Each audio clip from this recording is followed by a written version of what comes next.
హరి ఓం. ప్రియపుత్రి పుత్రులారా, మరింత సూక్ష్మమైన గూఢచర్య మర్మాన్ని నేను ఇప్పుడు మీతో పంచుకోవాలనుకుంటున్నానండి. సినిమా రిఫరెన్సే ఇస్తాను. ఇలాంటి సినిమాలు 1992 తర్వాతే వచ్చాయి. అంతకుముందు అయితే అన్ని శ్రీవారి ముచ్చట్లే, అరుక్కబుర్లే, ట్రయాంగులర్ ప్రేమలో, లేకపోతే అమితాబ్ బచ్చన్ సినిమా ఏదో ఉండేది కదా, మెగా కొడుకు, దగా ఫ్యామిలీ నుండి రామ్ చరణ్ అన్న వాడితో నాయక్ అన్న పేరుతోనూ ఏదో ప్రతీకార ఇచ్చలతో ఉండే సినిమాలు, పగా ప్రతీకారాలు, లేకపోతే తొక్కలో త్యాగాలు, ఒక హీరో ఇద్దరు హీరోయిన్లు, ఇలాంటి సొల్లు సినిమాలే, ఎంతగా తామసాన్ని పెంచిన సినిమాలే. ఇంతలా పొట్టేసుకొని వాటికి బెల్ట్లు వేసుకొని ఆ ఇద్దరు హీరోలు అక్కినేని అండ్ నందమూరి వెలిగిపోతూ రొచ్చు చేసినటువంటి తెలుగు సినిమా రంగం. తర్వాతే మైండ్ గేమ్ సినిమాలు వచ్చింది.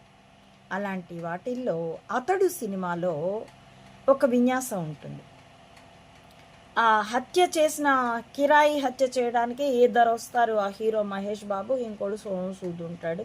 ఈ హీరో అన్నవాడు మోసగింపబడతాడు. వీడి గుండు పేల్చే లోపల వీడు అసలు కాంట్రాక్ట్ అయితే హత్య ప్రయత్నం చేయాలి కానీ హత్య చేయకూడదు. కానీ అక్కడ రెండో వాడు వీడి జంట నేరగాడు, ఆ హీరో యొక్క జంట నేరగాళ్ళు హీరోలు అవ్వడం ఈశ్వర.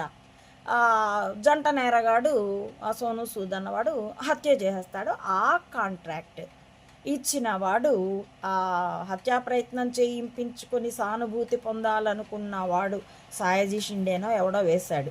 ముఖ్యమంత్రిగా అవ్వడం కోసం, సింపతి డ్రా చేయడం కోసం వేసిన డ్రామా ఫెయిల్ అయ్యి వాడు చేస్తాడు.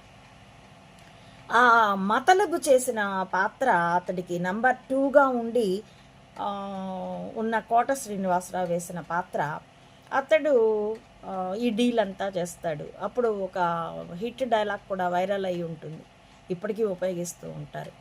మిమ్మల్ని ఇన్ని డబ్బులు ఇస్తున్నాం కదా, మిమ్మల్ని ఒకసారి చూడొచ్చా అంటే, గన్ను చూడాలనుకో, బుల్లెట్ చూడాలనుకో, వద్దంటే వద్దులే అనేసి వాడు మంచి స్క్రిప్ట్ బిగు ఉంటుంది ఆ స్క్రిప్ట్లో. అందులో చివర్లో ప్రకాష్ రాజ్ ఇన్వెస్టిగేటివ్ ఆఫీసర్ అదంతా చేసిన తర్వాత చివర కోట శ్రీనివాసరావు దగ్గరికి వచ్చి, ఆ సోన్సో నాయకుడిని చంపిస్తే మీరు క్రిమినల్ అవుతారు కానీ ముఖ్యమంత్రి ఎలా అవుతారు? ఇంత చిన్న లాజిక్ ఎలా మర్చిపోయారు? ఇప్పటికీ ఆ డైలాగ్ ట్రెండ్లోనే ఉంటుంది.